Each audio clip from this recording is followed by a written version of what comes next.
रामायण के आधार पर अगर जिंदगी जियोगे, स्वयं भी जियोगे और बच्चों को भी चलाओगे, तो भैया हम दावे के साथ कह सकते हैं आपके बालक परम आदर्शवान, परम संस्कारवान बनेंगे। रामचरितमानस वो सदग्रंथ है, जरा कभी रामायण को पढ़ना।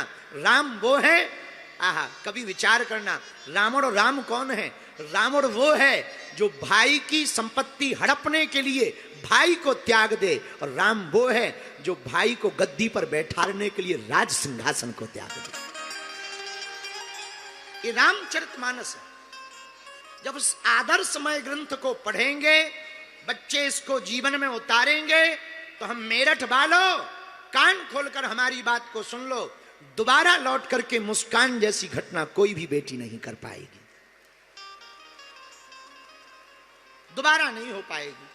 पर कितनी विचित्र बात है, अब उसका नाम मुस्कान की जगह तो शैतान धर देना चाहिए। हाँ, मुस्कान नाम ही बेकार है। मुस्कान नाम ने पूरा घर उजाड़ दो।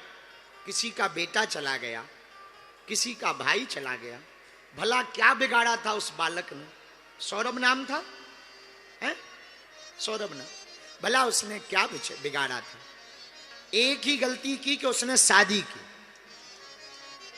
एक ही भूल की कि उसने प्रेम किया, एक ही गलती की होगी उसने भरोसा किया। बेचारा मर्चेंट नेवी में था, बड़ी आशाओं के साथ जिंदगी जी रहा था, बड़ी सपने देखे होंगे उसने भी ख्वाब देखे होंगे, परिवार होगा, बच्चे होंगे, जीवन जिएंगे, बड़ा मकान लेंगे, सबको लेकर के चलेंगे, माता पिता का नाम रोशन करेंगे, और उसके ऊपर क्या बीती होगी? उसके सपने पूरे होने के पहले ही उसे मार दिया गया। भला उसके बाप पर क्या बीती हो? इसने तो अपने प्रेम के चक्कर में, भैया केवल सौरभ की हत्या नहीं हुई है, लाखों करोड़ों पत्नी पर भरोसा करने वाले पतियों की आशाओं की हत्या हुई, भरोसे की हत्या हुई है। सबको कटघरे में लाकर खड़ा कर दिया। लेकिन इसका मूल कारण वर्तमान में भारत में क्राइम बढ़ने का सबसे बड़ा कारण है संस्कारों की हीनता, संस्कारों से दूरी, टीवी सीरियल से कनेक्शन और रामचरितमानस से दूरी ही भारत में क्राइम बढ़ा रहा है। हम फिर प्रार्थना करेंगे, मेरठ वालों तुम हमारी कथा सुनो या ना सुनो, पर हमारी हाथ जोड़कर प्रार्थना है, अपने बेटा और बेटी को संस्कार देना मत भूल जाना। रामचरितमानस पढ़वाना मत भूल जाना, गीता के श्लोकों को पढ़वाना मत भूल जाना। हमारी एक और प्रार्थना, इत्र से अपने तन को मत महकाओ। इत्र से तन को महकाओगे तो वो कुछ दिन ही चलेगा, पर चरित्र से अपने तन को महकाओगे तो पूरे जीवन भर महकते रहोगे। निर्णय तुम्हें लेना है, इत्र से जीवन को महकाना है या चरित्र से। इत्र की महक कुछ घंटों की होती है, पर चरित्र की महक पूरी जिंदगी भर चलती है। आहा, धन्य है, धन्य है रामचरितमानस, धन्य है रामचरितमानस के आधार। आज के जमाने में किसी को राजा बनाया जाना होता और दूसरे दिन कह देते कि नहीं जंगल भग जाओ, सोई लड़ पड़ते, बोले भाड़ में गया, वाह हमको अभी तक राजा बना रहे थे, अब कल ली सांठ गांठ, भाड़ में गया, हो गए पिताजी पिताजी, हम नहीं मानने वाले बात। पर धन्य है राम जी, कितना अद्भुत चरित्र है श्री राम जी का। तापस वेश विशेष उदास, तापस वेश विशेष उदास, 14 बरस राम वनवास, 14 बरस राम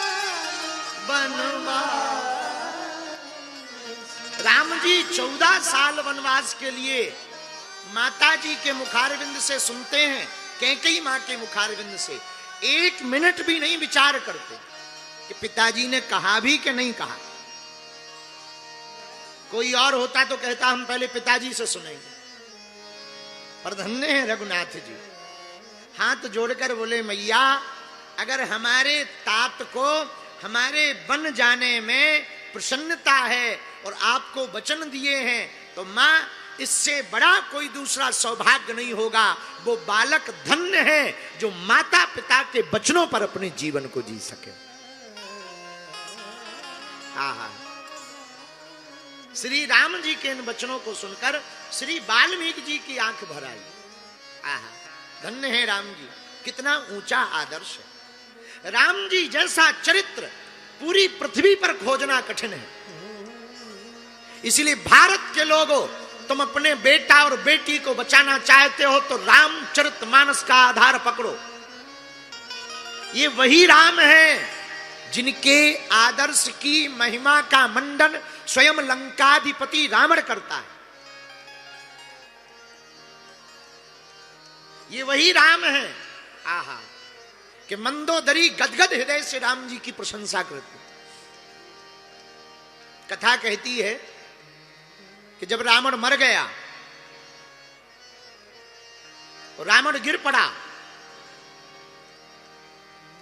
रात्रि काल हो गई, राम जी ने रावण पर विजय प्राप्त की, लंका पर विजय प्राप्त की, और रात्रि काल में भगवान श्री रघुनंदन श्री राम उसी शिला पर विराजमान भये, आरूढ़ हो गए। शिला पर बगल में विद्यमान श्री लक्ष्मण जी, बाकी सब बानर यत्र तत्र, विजय की रात है तो खुशियां मना रहे, कोई बानर गले लगा रहा, कहीं नृत्य चल रहा, कहीं जय घोष चल रहा, कुछ बानर लंका में दौड़े दौड़े भागे भागे गए। पर धन्य है श्री राम जी, विजय की रात्रि में रावण का वध करने के बाद शिला पर बैठ करके चांद की चांदनी को देख रहे। उसी समय राम ने देखा कि किसी स्त्री की छाया आई, तो राम जी खड़े हो गए, समझा भी नहीं कि कौन है, मुड़ के भी नहीं देखा स्त्री है भी या नहीं, पर जो छाया बनी चांद की चांदनी में, छिटकती हुई चंद्रमा की चांदनी में किसी स्त्री के आने की आहट को देखकर और पड़ती हुई छाया को देखकर रघुनाथ जी एक क्षण नहीं रुके, तत्क्षण खड़े हो गए और हाथ जोड़कर बिना सिर मुड़े कहा, कौन हो तुम? मां, कौन हो तुम मां? पीछे खड़ी हुई स्त्री रोने लगी। राम जी बोले, मां तुम रो क्यों रही?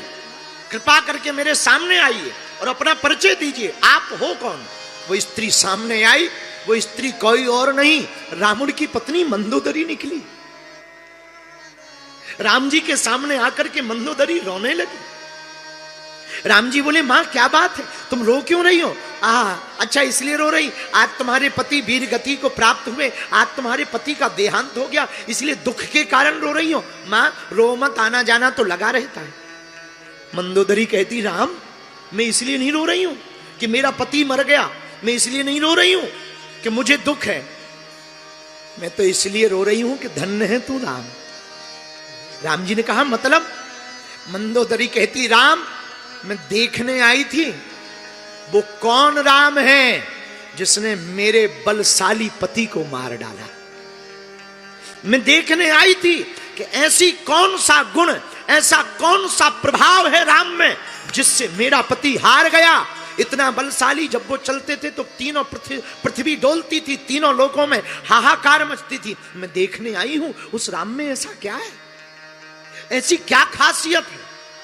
तो राम जी ने हाथ जोड़कर कहा, मां अच्छा बताओ, तुमने मुझे देख तो लिया ही है, बताओ तुम्हारे पति में और मुझ में तुलना करो, ऐसा क्या है कि मैं जीत गया और तुम्हारा पति हार गया। रोती हुई मंदोदरी बोली, राम एक मेरा पति था जो दूसरों की स्त्री को अपनी पत्नी बनाना चाहता था, और एक राम तुम हो, पर स्त्री की छाया देखकर भी मां से संबोधित करते हो। एक तुम हो राम, भला ऐसा द्वितीय कौन होगा? आपके अलावा कोई दूसरा नहीं हो सकता।